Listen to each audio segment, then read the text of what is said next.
when my killer rifles it through my pockets, he will find 3 traveling tickets, one to peace, one to the fields and rain, and one to the conscience of a humankind.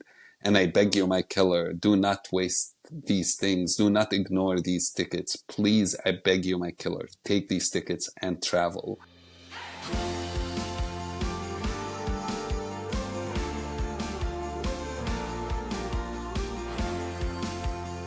Hi, Aziz. Welcome to the podcast. I'm just so excited to have you on today. Hi, Julia. So before we get started, I want to ask you, how are you doing? How are you feeling? I know you've been traveling a lot. How is your family doing? Yeah, I kind of hate that question now because I can never answer it in a good way. I think there's kind of multiple facets. On one hand, I'm safe, I'm okay, but none of us are okay in the other way, because I just know so many people who are living a nightmare right now, living literally in hell, if you wish. So many people living in fear, so many people that I know are just having the worst you can imagine. My family are all in the West Bank and Jerusalem, pretty much everyone. And even though, yeah, it's not Gaza, it's still not great to live in the West Bank and Jerusalem. Things are dicey, dangerous. There are horrific stories almost on daily basis. And so it's terrifying. What I try to focus on is what I can change instead of what I can't. And that keeps me going, and it helps me deal with the day-to-day reality by focusing, instead of being just angry, which trust me, I feel that every day. What can I do is the question I keep asking myself.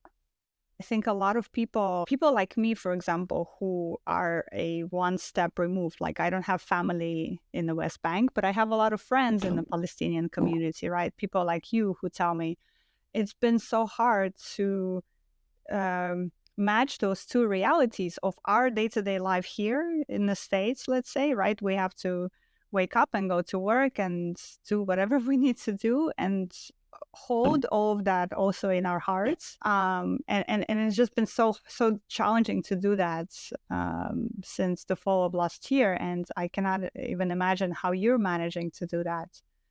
But I really love what you said, the focus on what I can do to change as a productive way to move forward, right? I think I'm also arriving at that mindset, like, what can I do in my small sphere of influence to change, to move forward.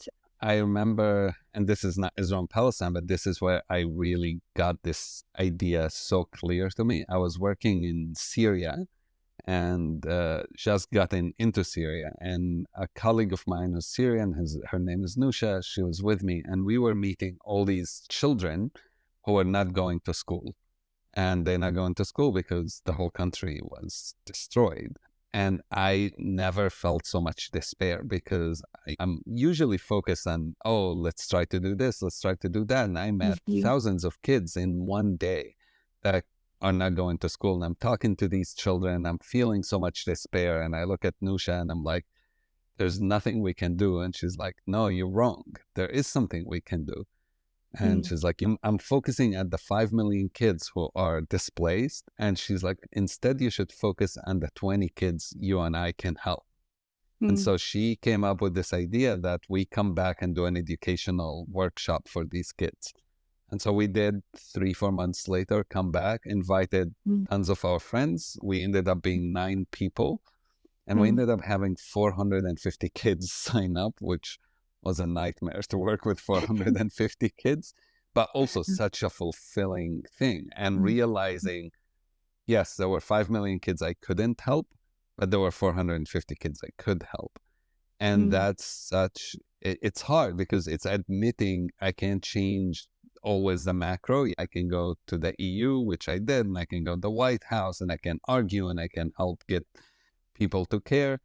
But also there are people's lives that I can touch directly. And if honestly each of us does that, Yeah. this world would be very different. That is so true. And I think it really shows that you are the peace builder and the peace activist that you are, because that orientation and that mindset of, you know, touching the people in front of you and how can I physically make their lives tangibly better. You need to have that mindset to do that work, I feel like. Right. So that really shows. You recently met with Pope Francis. What was that like? Unbelievable. I love the man. I loved them for a long time because I always felt he was so human in his treatment of others from the beginning when he would wash the feet of a Syrian refugee. And I'm like, this is different kind of religious leader. I hang out around religious leaders a lot, and there's something so unique about meeting him. And I'll give you one example before even meeting with him. When he came in on the wheelchair, and there was on his right were all the VIPs, the generals and the cardinals, and I know all these people who are very high level politicians. And on his left, which was the closest to the stage, were all the people who have ill or sicknesses or people who were paralytic, not the VIPs in the classic way of using the term. And guess which group he went to greet? He didn't go to the classic VIPs. He spent few minutes going and shaking the hands of every ill person. And I've never seen somebody in leadership positions really do that before. And even when his guards tried to harry him, he refused to leave. He made it very clear he's gonna put his hand and touch everyone who is ill and just be with them. And then he came up to the event. So that in itself, before I even got to shake his hand and give him a hug, I was already moved to tears just watching his leadership. And then when we got to speak, he looked at us, invited us to join him. He gave Maoz and I a big hug as we talked about my brother being killed and Maoz's parents being killed, and how we are working together to end the bloodshed and to have a peace that lasts for hopefully forever. And he invited us, gave us a hug, and then he looked at us and said, I have nothing to say in the face of such tragedy. And to have a guy who is seen by most as God's representative on earth, by most Christians, say, I don't know how to answer such pain, made him so relatable. And everyone, and he then went, let's take a moment of silence to reflect on how we can help bring peace. And then he spoke about how war is never the answer and killing others is never the answer, and you read what you saw, and that unfortunately right now too much of what's being sought is hate and fear, and that we need to instead focus on sowing love and embracement. He said that the project that we should all be working on is a project of embracing one another. And so, which is why when we went to meet him, he didn't just shake our hands, he embraced us and hugged us. And he said, that's the project of the future.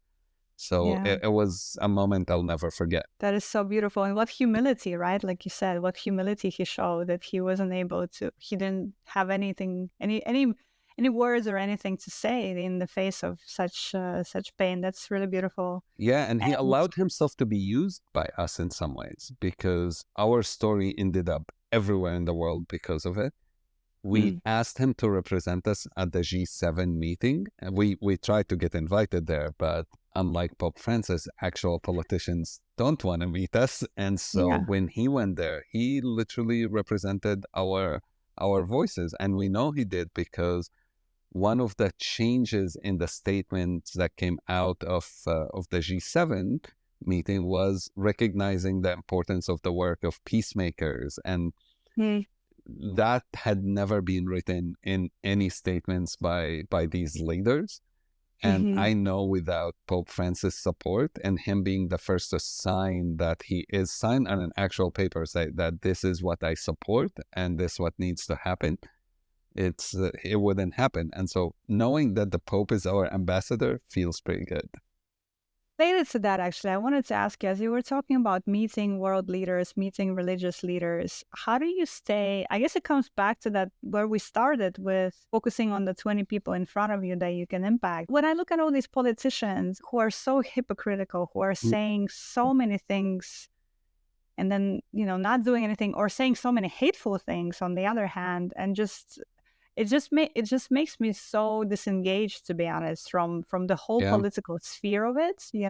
So I guess my question to you is, how do you stay engaged in that? And Pope Francis is perhaps one great example of a world leader that can become an ambassador and an advocate, but by and large it seems like we're just fighting against a brick wall or something a lot of times. Yeah, I think for me, it's bottom up and top down, and I try to do both. I Hmm. do recognize that I need to work with people, and I think that's where I feel the most comfortable is working with people Hmm. on the ground, with being with those who need me to be there, cry with people, feel their Hmm. pain, and not be in an ivory tower.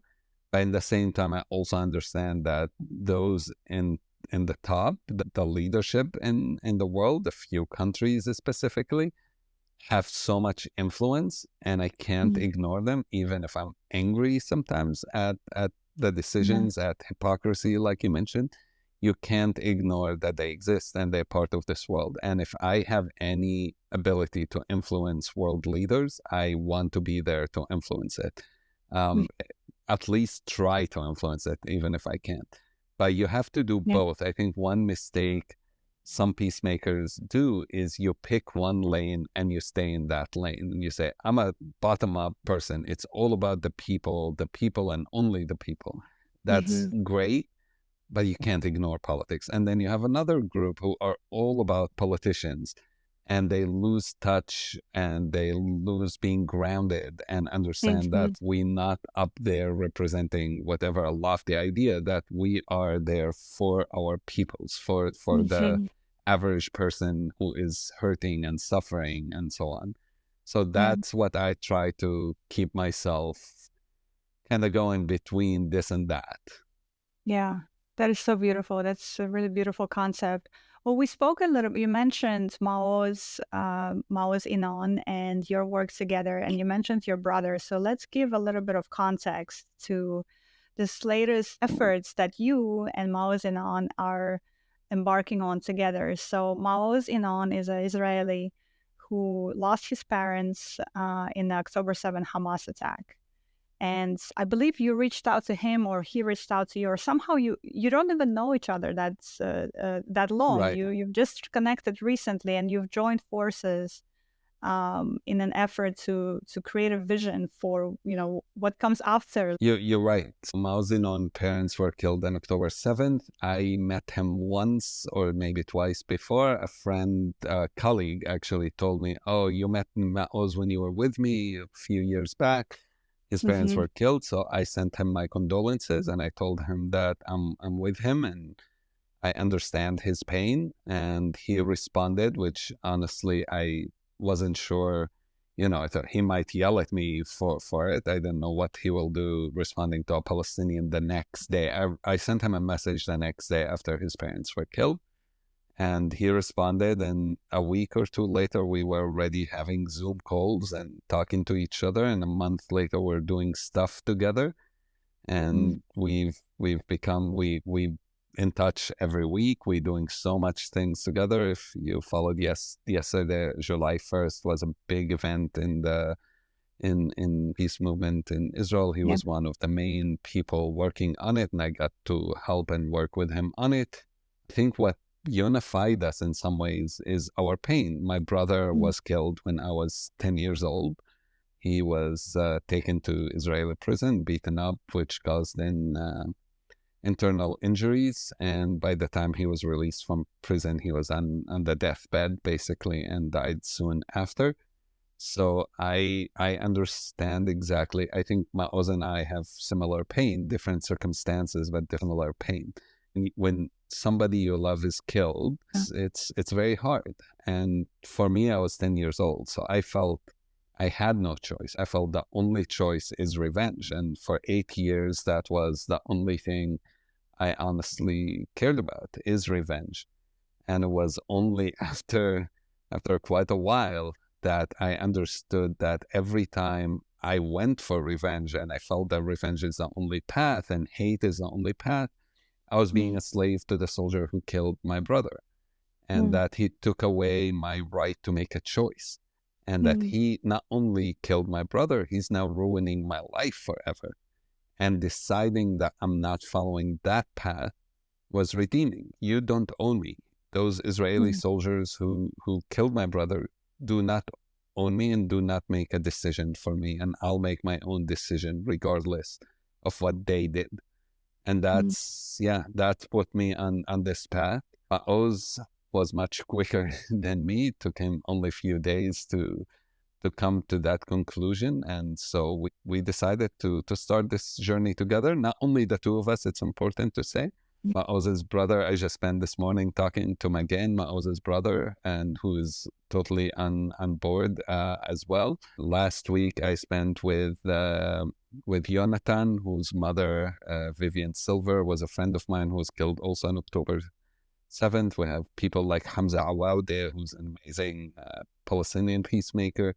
And we all kind of coming together and saying, how can we work to make a shift of public opinion, make a shift of how people see what's going on there? How do we help each other? How do we get ourselves to a situation where people are not killed daily and that we are getting used to it, to hear in the news, Yeah, 50 people get killed. Well, nothing new happened today. yeah. That can't become a reality. I just applaud all of your efforts because I think for someone who hasn't gone through something like this, it's hard to imagine the toll that it takes to move forward in this way. And we'll talk a little bit later about the shared project and the vision that you guys are working on together. But first, I really want to spend some time on helping our listeners understand some of that toll and some of the things that you went through. And as people who have not been through an occupation, who have not been through an apartheid, I don't think we can imagine what it's like. We can read about it, we can hear about it, but to really physically imagine what it's like, it's difficult. And you've wrote a piece for TED Ideas, which we'll link to in the show notes for this episode, called "How I Learned to Forgive My Brother's Murderers."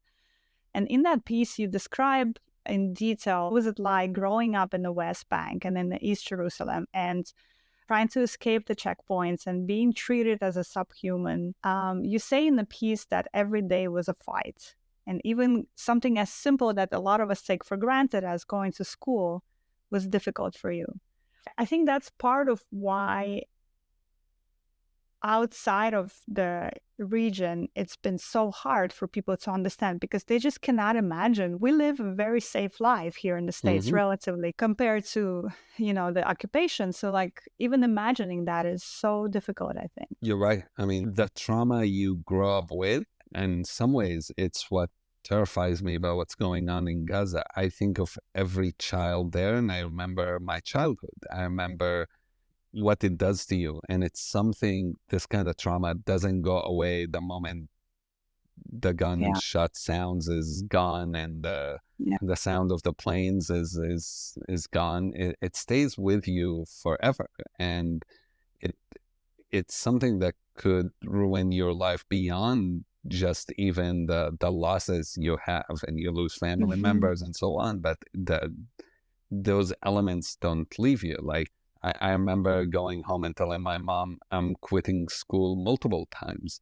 Once because we were shot at tear gas, and I'm like, I'm afraid to go to school because I'm afraid of tear gas. A second time, I was maybe 9 years old, and the army came into Israeli army into our school, and every child, literally every kid, knew how to escape because they've been in that school for a while. And it was my first week in that school, and I didn't. And I felt like an idiot. Like, how could I not figure out an escape route? That should have been the first thing you do when you go to school. Wow. And it's still until today. I walk into a restaurant, and I'm like, without even thinking about it, my brain goes into exit. Where do you escape if there's something happens? Because since I was a kid, you're always thinking about oh, what if the army comes to my school? How do I escape? And I had my parents move me from that school because I was so traumatized.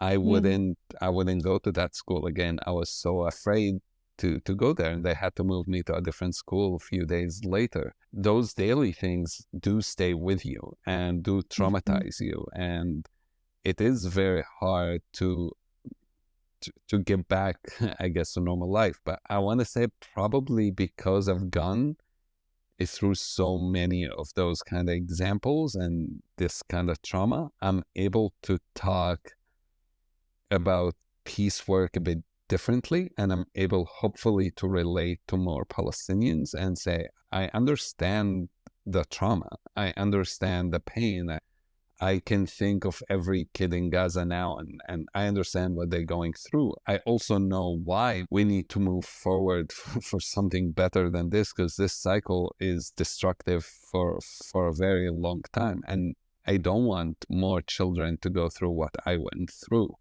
And Mm-hmm. it's heartbreaking to see millions of people go through it right now. And I think what people also misunderstand is that reaction, right? When you are being terrorized every single day of your life, when you see your family members killed, when you see all of this happen to you, what other reaction are you going to have than to respond and to fight and to avenge, right? And the fact that you were able to break out of that cycle, even, you say it take you years, but still you were able to break out of that cycle is incredible. But how many people are on a similar path as you? So what other things people get wrong or don't understand about the Palestinian realities in West Bank and in Gaza? I think the hardships is one thing. I would flip it a little bit. I think the reality Mm. in the ground is terrible. I think a lot of people are afraid. I think a lot of people are angry, and I feel that anger. I understand every time, especially for me, every time I see and hear stories of people killed in prison, it brings so much memories and so much trauma. So that's one element of life in the West Bank. But I also don't want people to only think of Palestinians as victims, Yeah. because there's so much more to being a Palestinian than being a victim. And there is so Mm. much love of life that I think, Mm. because there's people who do go for revenge, and like you mentioned, like I was in that direction, this becomes the only image of a Palestinian, is somebody seeking revenge, is somebody seeking violence. And so many of the people I know don't. I have friends in Mhm. Gaza. One guy lost 60 people in his family, and one guy lost 50 people in his family. One guy lost 30 people in his family.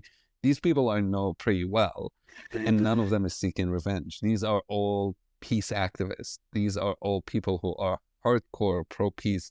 When I go out and speak and people tell me, oh, but probably people in Gaza are mad at you right now. And I go, no, my friend Abdurrahim is not mad at me. My friend, he's lost so Mm. many people in his family. But even Mm. in our culture, in our language, in our poetry, there's so Mm. much about love of life. Mahmoud Darwish says, that we love life if we have a way to it. Samih Mm. Al-Qasim says, when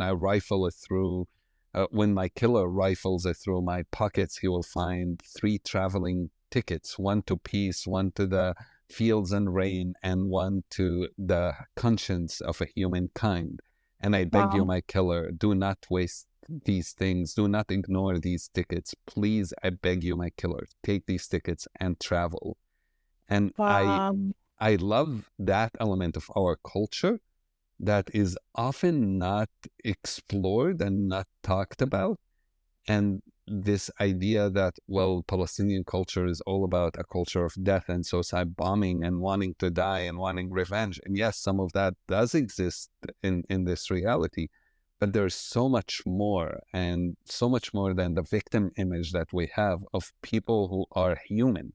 And if people only see us as victims, they don't see us as a human being. They don't see us as normal people. And so they don't relate to us.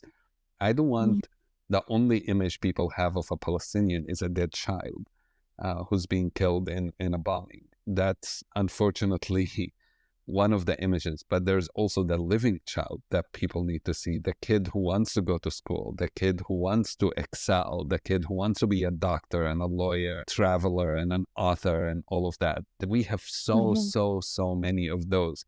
And only through, I think, highlighting also those kind of stories can people see us as a human being, because in many places around the world, definitely in the West, we are dehumanized. People struggle to see a Palestinian child as, or a Palestinian man or a Palestinian woman, like an equal human being.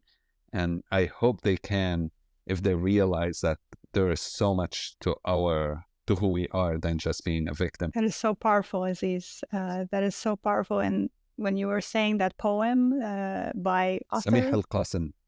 Samih al-Qasim. I know Mahmoud Darwish. I have not heard of Samih al-Qasim yet. I will check him out. They were friends, and powerful... he is one of my absolute favorites. His poetry is beautiful because it does mirror the anger, it does mirror the fear, it does mirror the struggle, it does mirror the aspiration. It has all of it together. There are some incredible poetry. Every Palestinian, this is something people don't know. I think every Palestinian I know, even those who are almost illiterate, who barely can read and write, understand and read and love and sometimes write poetry. And it's such an important part of our culture. I started writing poetry when I was 6-7 years old.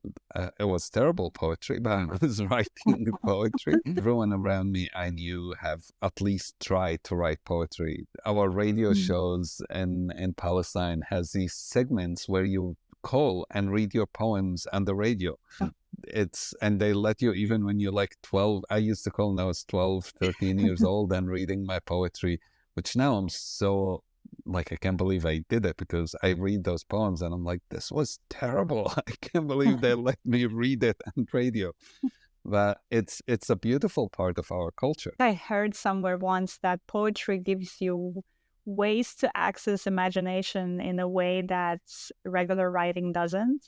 And I think there's something to that idea, to access what could be for... You're right. There is a poem, oh God, what's Taha... something. Suddenly his name escaped me. And he wrote a poem against revenge.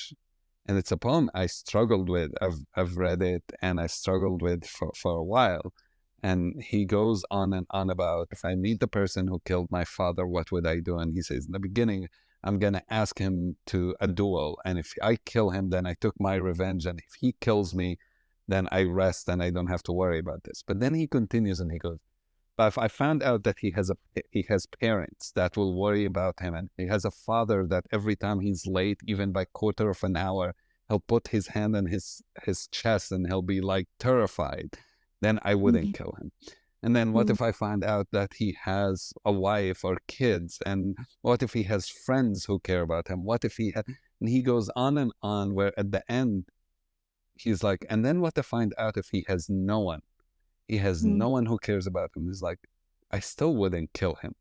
And so he starts from, I'm going to challenge him to a duel, and ends with, no, I will not do that. And it's such a powerful story. And I struggled with it first time I read it. But poetry helps you move emotionally, helps you change your political views, helps you transform as a human being. And that's the literature I grew up reading. Find who wrote the other poem and let you know the name. Let's see. Yeah, Taha Muhammad. I did get it right. I'm happy.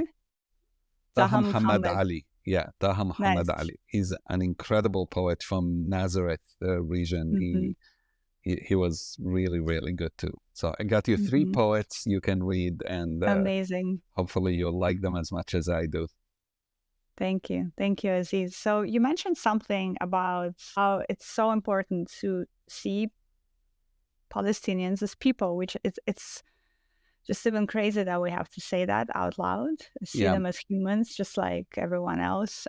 Part of the work that you do that's so important is helping people do that through actually going to Palestine and Israel and helping people who are not aware of anything in the region to come and meet and spend time with real people.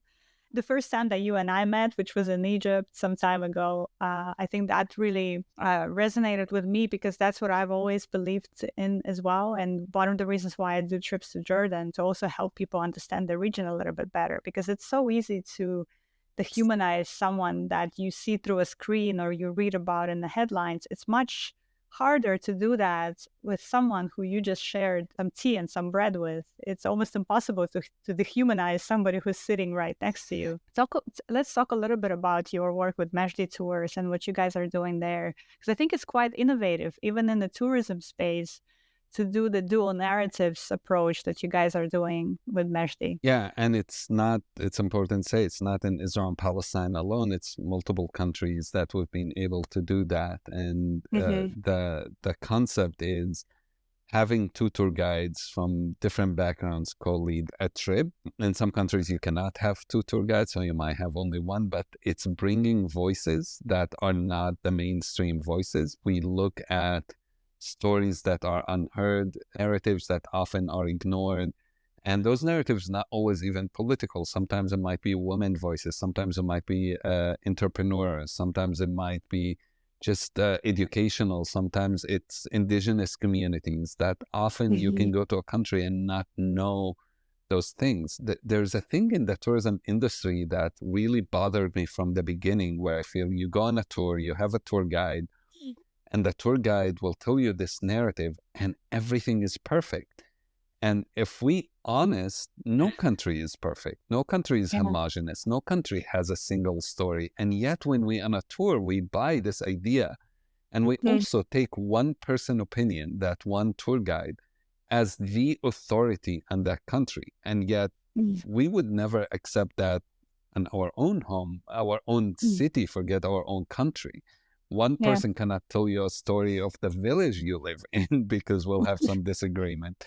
So we decided, my business partner and I, who is a Jewish American, that we both, by the way, came from conflict resolution background. We worked in different conflict zones around the world, and we felt we want people who travel to see that the world is more complex, to understand the stories, and we want people whose voices are ignored to be able to share their voices and to share their stories and to give them that platform. So in Israel and Palestine, that means an Israeli and Palestinian guides co-lead the trip together. And wherever they go, they talk about history, politics, culture, religion. It's not only political, it's all these different things from different points of views. And then you go beyond that to who do we meet on those trips? We will meet Palestinian refugees. We will meet a Jewish Orthodox rabbi and have a dinner with them in their home. We'll meet an Armenian family and have a lunch with them. We will listen to music, from different kinds of music. We will meet archaeologists. We'll meet an imam. We'll meet just so many different groups. We'll meet politicians from both sides. By the time you leave, you feel connected to the place. Even though you will hear the good, the bad, and the ugly, you feel way more connected than if you only heard the good. And suddenly you understand this is a normal place. This is a real place. And I love the people there. You have so many people you met that you fall in love with them. And so we do the same thing in Northern Ireland, for example. We're doing the same thing now in South Africa. We're doing the same thing in the Balkans. This is important to make as a way of travel. And when there aren't clear dual narratives, there is still voices that should be heard. We met in Egypt. The reason I started working in Egypt, I was tired of people telling me they went to Egypt and the only thing they got to do is see all the temples and the pyramids. And there's so much. Egypt is the capital culture of the Arab world, the whole country. I grew up watching Egyptian television, Egyptian music, Egyptian everything. It's one of the most important cultural places in the world. And yet people go to Egypt and come back and have not had a one cultural experience. They have not met anyone who's not their tour guide. And I find that to be not just wrong, offensive to the country, offensive to the people who live there. I think Egypt's best thing to show isn't the pyramids, it's people. And Egyptians are, you've been there, so you know, are hilarious, are funny or interesting. And you have all these negative stereotypes often from tourists because who the Egyptians they meet, the people trying to hustle them at the pyramids to try to get an extra buck from them. Well, what do you expect? You are at a touristy site. Obviously, people going to be trying to hustle you for an extra dollar. Yeah. It's normal. But if you step out of that and meet the real Egyptians, not the caricature kind of thing, the cartoon we create in our minds of what an Egyptian looks like, and not just the people on the touristy level, there's so much more. And that's true in Morocco, that's true in Colombia, that's true in every country I work in. And that's my hope, is that tourism can understand that there's so much more that we offer. This year, I think we're about to have 1.5, 1.6 billion people traveling internationally. It's crazy number. And I keep thinking, if those 1.5, 1.6 billion people travel in this way, no politician would be able to get us to war. No politician can convince us to hate each other, because tourism is the biggest intercultural exchange program in the world. We're just doing it wrong. If we fix how tourism works, we actually could fix everything.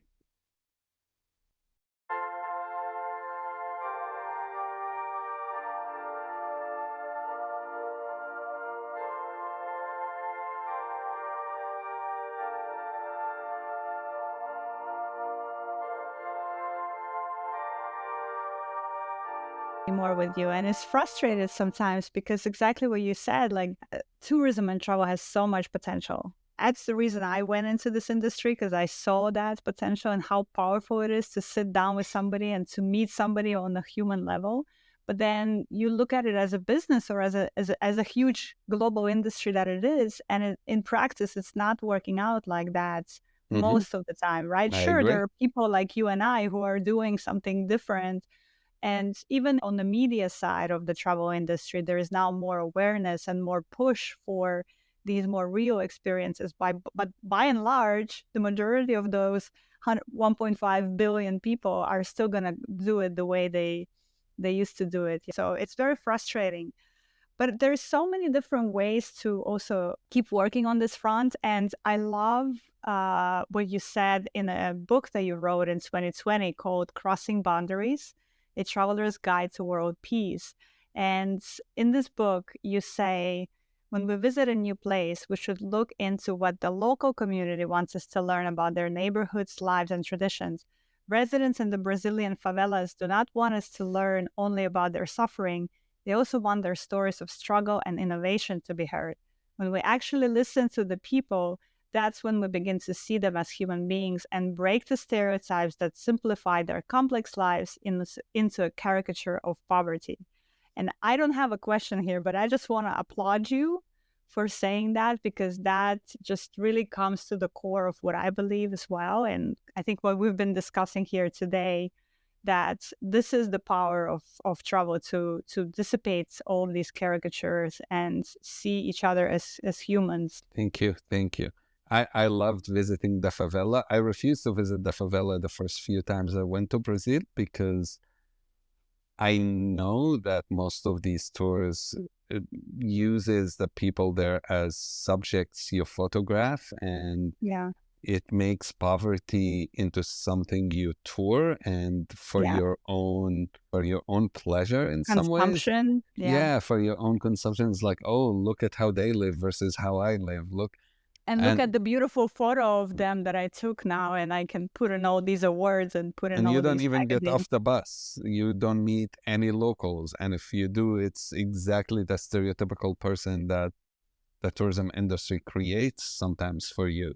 And so I refused to go. And when I went to a favela, when the story I write about in the book, it was through a friend who worked with someone from that favela. And I was telling this friend, oh, I really want to go, but I'm not going to go the way tourists go. I want to figure out a respectful way to do it. And so she connected me to her friend who didn't speak any English, only pretty much Portuguese. We used Google Translate. And she took me through, I spent almost the whole day in this favela, a few hours. I played football with the kids Mm. there. I had a few drinks with different people. Everywhere we went, people invited us to come and join them and have a drink with them. I had lunch with her family. I watched a full film in Portuguese. I understood nothing, but there was like some film event and she went to, so I went to it too. And I had the best time. And I have no photos to show because I decided I am not going there to be a photographer. I love photography, but there are times where you have to leave your camera behind and really No. spend time with people rather than Yeah. spend time trying to think where's my best shot. And Yeah. I knew I can't go on this trip on my first time there and be like, oh, what's the best shot? And thinking you are a photographer, you know that it's hard to do both at the same Yeah. time. So I Yeah. left the camera behind. I took a couple of shots on my iPhone when I asked and it was okay to do it. Yeah.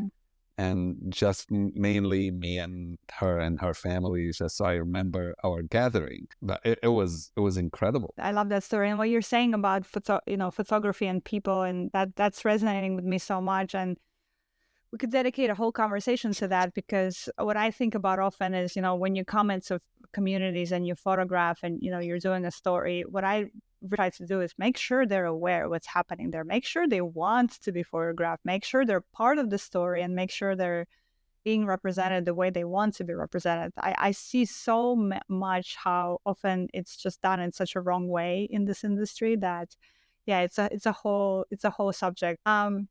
With Mejdi, you actually have a tour coming up this September to Palestine, Israel. Tell us more about that particular So trip. this is not a normal tour. If you've never been to Israel and Palestine, maybe this is not your best trip to go on because there's almost no sightseeing. I think it's wrong in some ways to go do sightseeing in these days. Yeah, of course. It's more focused on the people. It's more focused on how do I understand what's going on. It's hearing different narratives. It's hearing different thoughts. It's meeting the leaders in the community who are trying to Mm, stop the war, trying to stop the killing, trying to stop the bombing, trying to get hostages out, trying to get the Palestinian who's being taken, 5,000, I think, right now out, who like really working to make a difference. And so you'll meet who these people are, learn about different organizations, what they are doing, and so on. So it's really, mm, really different kind of trip. And I have to say, from financial point of view, this is a trip we pretty much lose money on. mm, And it's more we running it out of mission focus. There's a lot of trips going on right now to Israel that's very focused on what's called solidarity trips. And mm, we think solidarity shouldn't be the way it's happening now. Our way of solidarity is saying we need to find a way to live together, not a way to kill each other. This idea of solidarity, where, oh, I don't care about what's going on. I don't care if people getting killed. I'm supporting my side regardless what. We can't accept that. So that's the idea behind the mission, and started actually from a Jewish friend of ours who traveled with us a couple of times. And she called us and said, I wanted to go to Israel because of everything going on.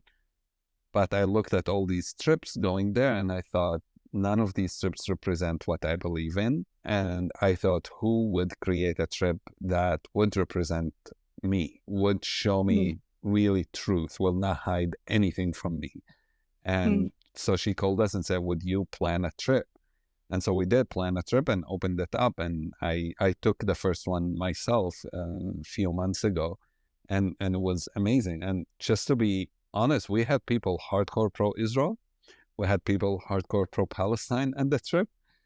And everyone got along because as we uh, started meeting people, everyone realized this idea of being pro-Israel, pro-Palestine. I get it. I'm Palestinian. But it's about what am I doing for the goodness of mm, Palestinians? What am I doing for the goodness of Israelis? And realizing sometimes we get so stuck in these binary thinking that we're hurting instead of helping.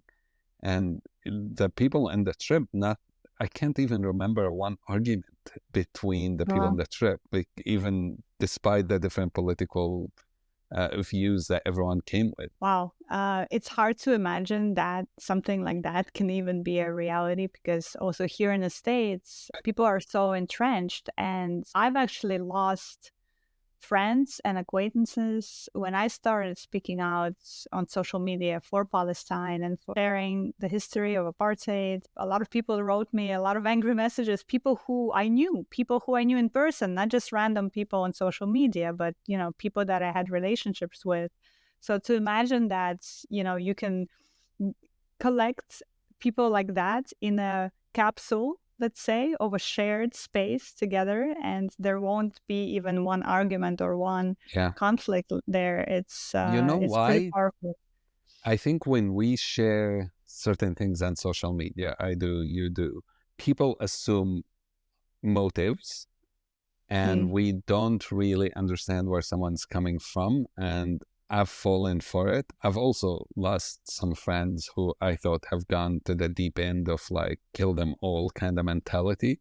But when we talk to each other and sit in the same room and see each other's faces and understand, I'm saying this not because I hate you. I'm saying this not because I'm against you. And also understanding many of us are saying things out of pain. And so I've seen some of my Israeli friends after October 7th write stuff I thought was painful for me to read, but I had to take a moment and say, okay, they right now are in pain, and I'm gonna take a deep breath. And I told them later when I wrote stuff that they were unhappy with, I'm like, you have to understand I'm also coming from pain. And I might have posted something you disagree with, but you have to understand where that, we have to understand each other pain and where we're coming from. And social media sometimes makes it hard for us to understand that. And so we end up, I'm sure some of those people you're talking about put you in a box, and the box is she must hate all Israelis, she must hate all Jews, she must hate all this, all that. Since I know you, I'm pretty sure that's not where you're coming from. But we put people in boxes very quickly. I meet people and very quickly they start asking me questions sometimes to put me in that box. Do you believe it's this or that? Do you describe what's happening now as a genocide or not? If you do, then you must be this, and if you don't, you must hate that.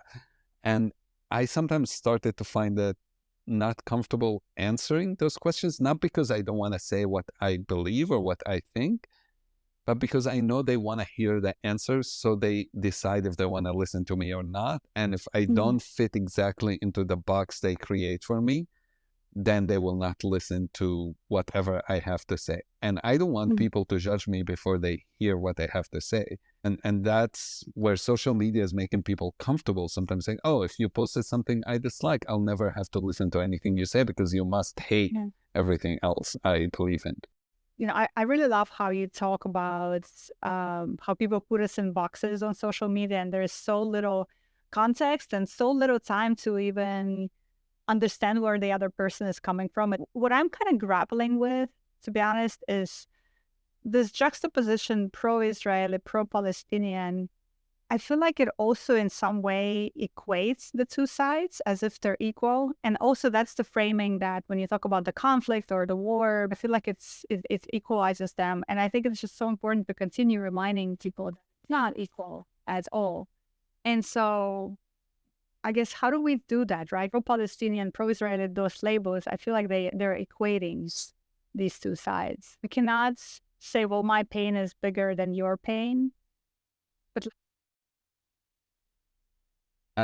I think you just touched on it at the final thing. When I think of my pain versus Maoz's pain, I think telling him, oh, but my pain is because that's a losing argument. I think that doesn't make sense. So we should definitely never equate pain. I think what you're talking about is the asymmetry in this conflict, in this reality. And yeah, there is an asymmetry. Absolutely. Israel is a million times stronger than the any Palestinian faction, whether it's Fatah or Popular Front or Hamas or any of these. There is even no comparison in power. Israel is the occupier. There is an occupation, and that's very important to also be talked about. I think being a peace activist does not mean you ignore reality. But what it does mean is you work together to change this reality. So I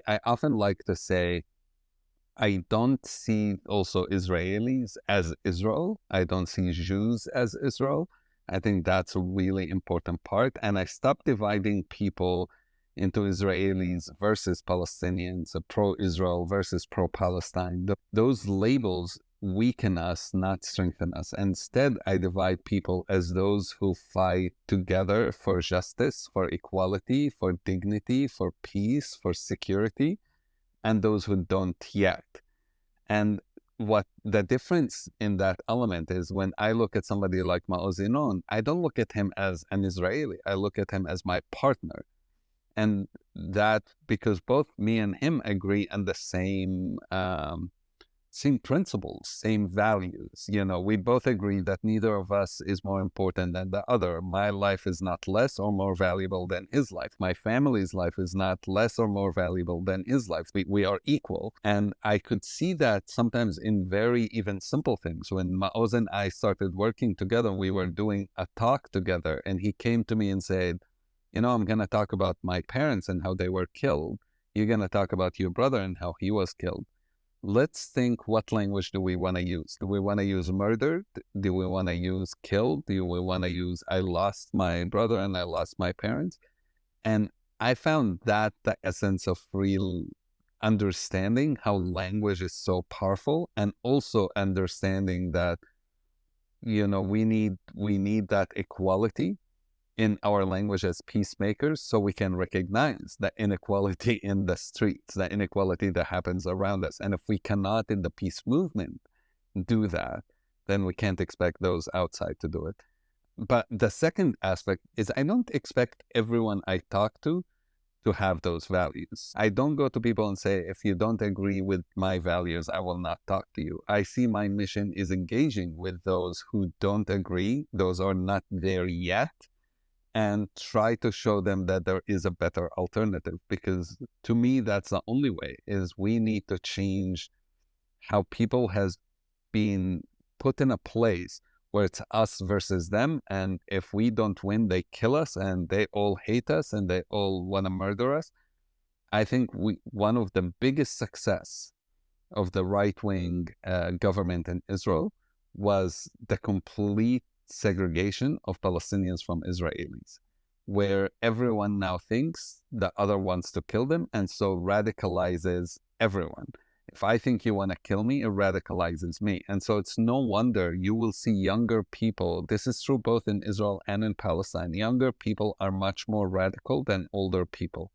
In most other countries in the world, younger people more liberal, older people more conservative, except in Israel and Palestine.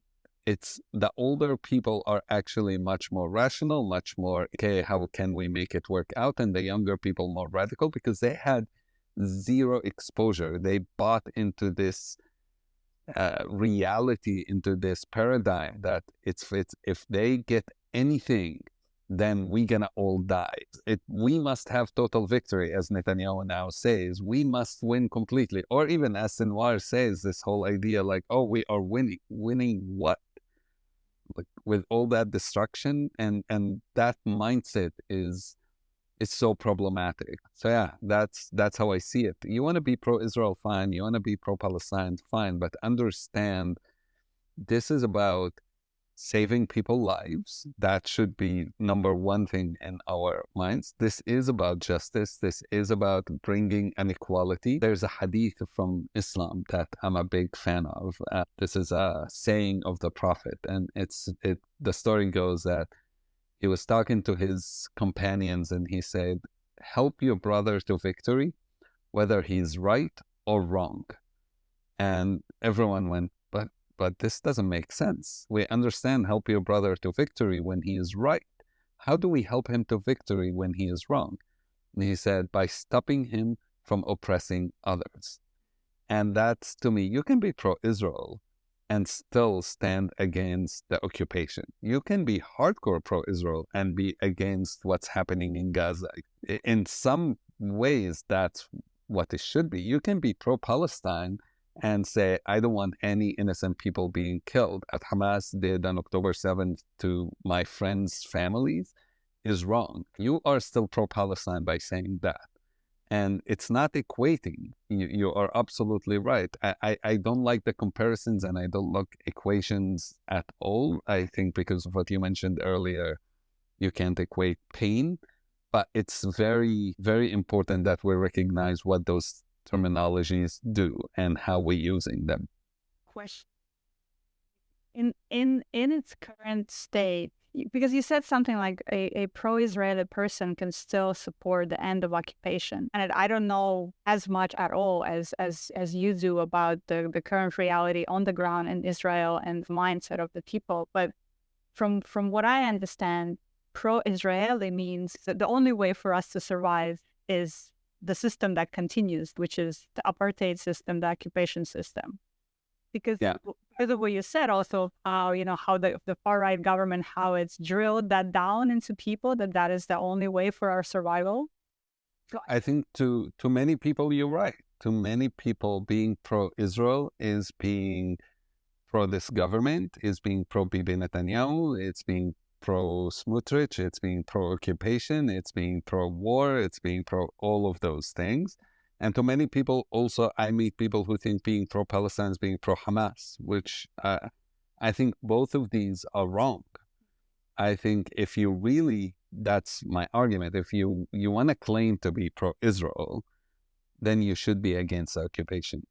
And if you want to claim to be pro-Palestine, it's the same thing. You shouldn't be supporting killing civilians and innocent people. I think there is nothing wrong with being clear what our terminology is. And I think the right wing has managed to make us think it's a zero-sum game. It's either me 100% or you 100%. That's why you hear so many people have gone speaking on social media. You see so many people speaking a genocidal language and being like, yeah, us, them, killed, I don't care. I can see children suffering, I don't care. Because they were convinced by governments and by media and by social media that their existence depends on the erasing of somebody else, and the suffering of somebody else is good for them. And that's absolutely stupid. Anyone who thinks that what's happening in Gaza now will make Israel safer is an idiot. Actually, Israeli media just reported that thousands of people have been recruited to join Hamas since October 7th.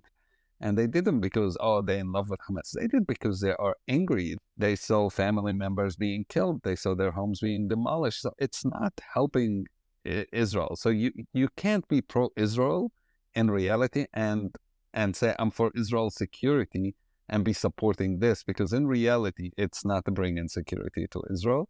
It's not bringing security to anybody. That's why the whole terminology, the way it's used, it's ridiculous. Doesn't make any sense, but and yet it sweeps up so many people in this rhetoric that it's hard for someone like me who is not involved in the very rigorous peace building efforts like you are. It's so hard to see how do we get out of it. And that's why I was also so excited to talk to you. There's a lot of research that shows when people are afraid, their process of thinking becomes very flawed. And if you sell people fear, you will be able to convince them of ridiculous stuff. We see it in the United States, we see it in Europe, we see it in the Middle East, it's everywhere. All you have to do is convince people that somebody out there hates them, wakes up in the morning and thinks about how can I hurt you. And if you get people to that point of so much fear, suddenly even the smartest of the smartest among us, you will hear them say things and you go, what the hell are you talking about? Fear is very powerful. So what's our vision? Is to fight that fear. And you fight that fear by hope. You fight that fear by working together.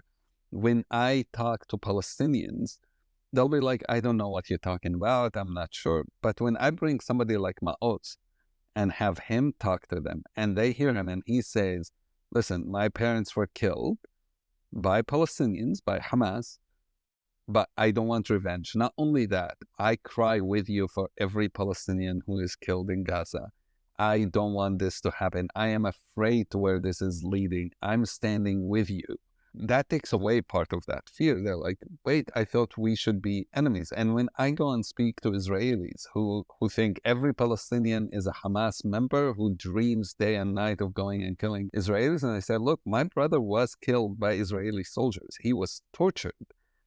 And I'm here to tell you, I don't want revenge. I don't go to bed dreaming about killing Israelis or killing Jews. And if anything, my partners here, my friends, like my story with Maoz, I cry with my Israeli friends. I feel their pain. I was there for them.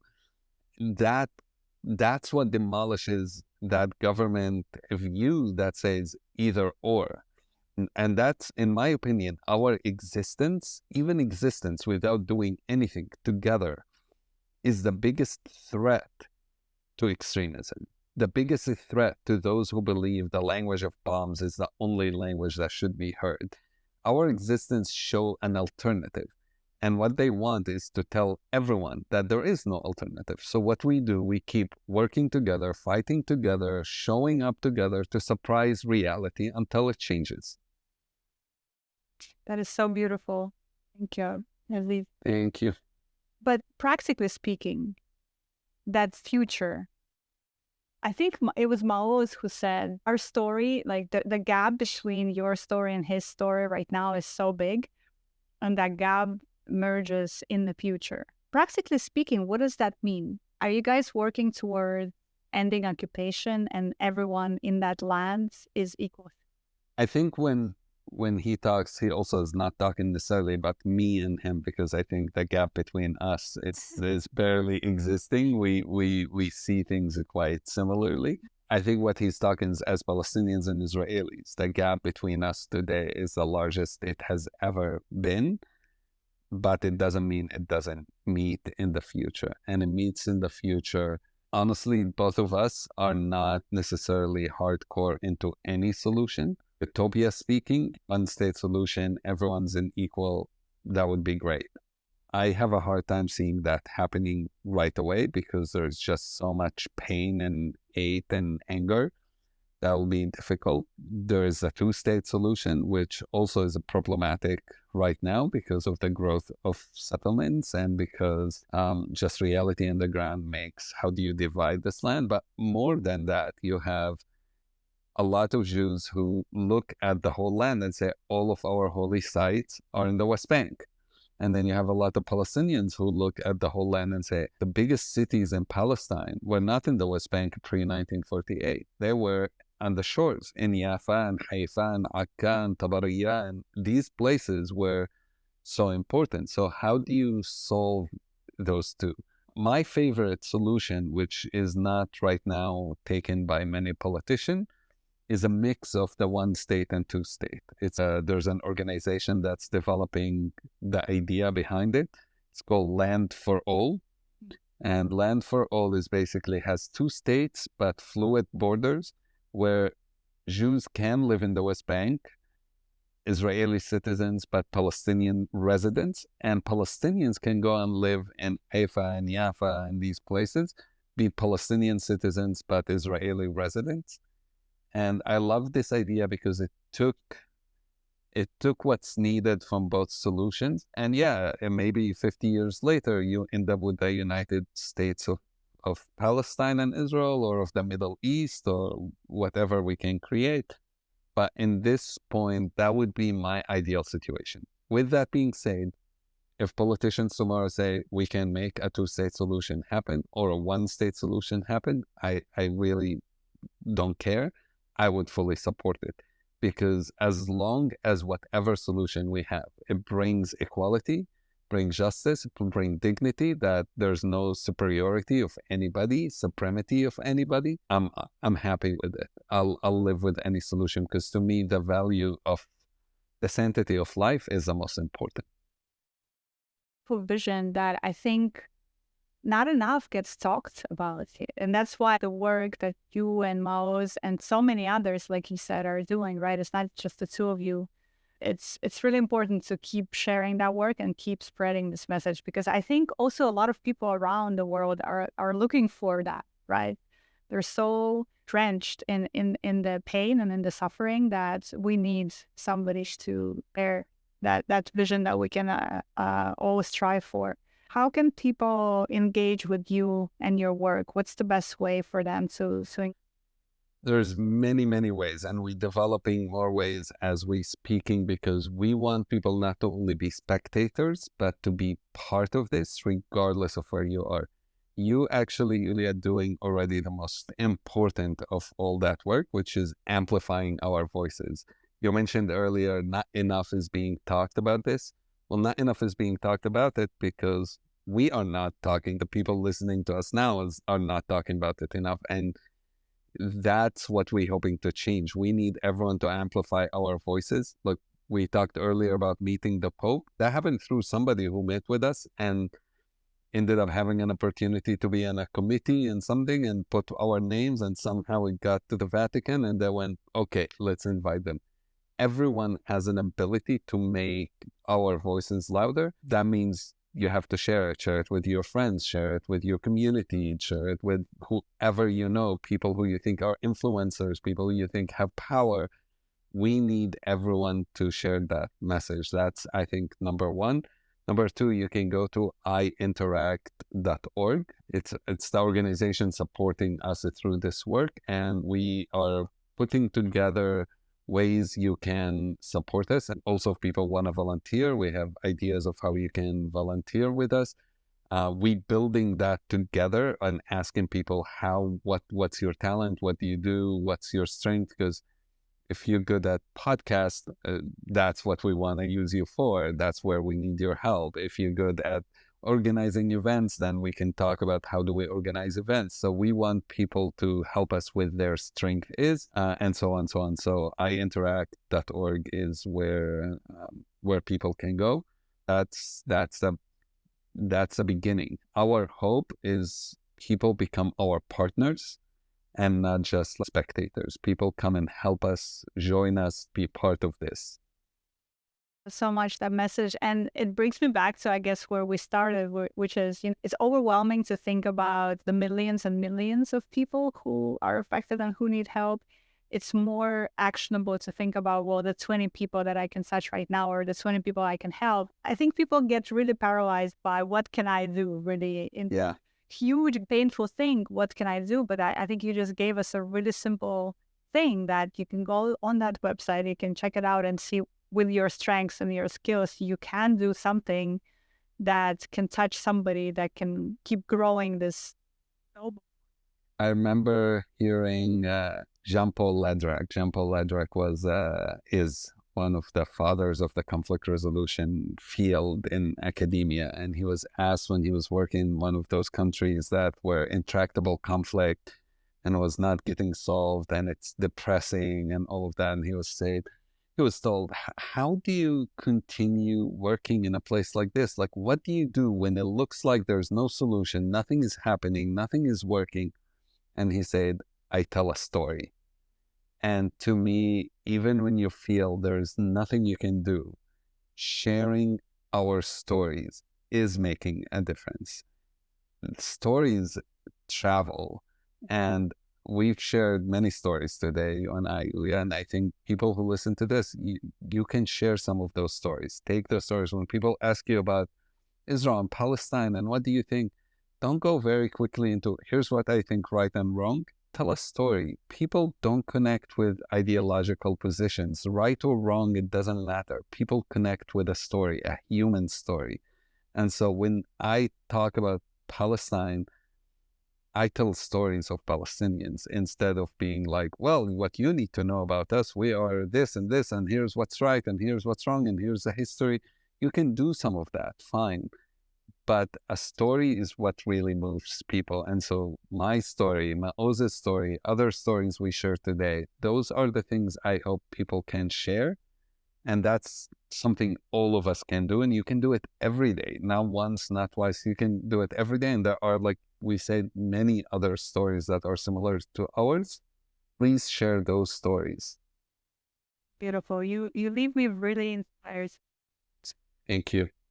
What gives you hope this moment? Ooh, that's a very hard question because I think of hope a bit differently. And this is a conversation Maoz and I have been having for a long time. He's a lot more hopeful usually than I am, so he gives me hope. But I think two things. One, to me, hope is an obligation. I don't do it because I feel hopeful. I do it because this is the way. There is no other way. I'm obligated to do it on the days I feel hopeful and on the days I feel awful. The second thing that Maoz often tells me is hope is not something you find. It's not something that's lost. It's something you create. And so what gives me hope is we are able to create things together and things that seem impossible. And we are working on creating hope. The moment we feel hopeless, we work on creating hope. Don't search for hope. Make it yourself. Which place are you going to next? I'm going to Washington, D.C. next. I lived in Washington, D.C. before. I'm a big fan of Washington. Going to Baltimore, speaking with Maoz at a conference called the Netroots Conference, which is for progressive Americans. And then heading from there to New York, and we're doing some events there in New York as well. After that, I'm going back to Jerusalem later in July, and I have a lot of travels coming up come September. I'm going to be in Spain with Jews and Muslims, learning about our history, Jewish-Muslim history in Spain and the Inquisition. I'm going to be in Turkey. I'll be in Jerusalem in September again as well. So just lots of traveling. Cross again soon, because I would love to sit with you in some tea and conversation again, as we did in Egypt. Sounds good. Yes, absolutely. Thank you so much, Aziz. Thank you for today. It was a beautiful conversation. And I wish you and Maoz and all your efforts and group just all the best. Thank you, Yulia. Appreciate it.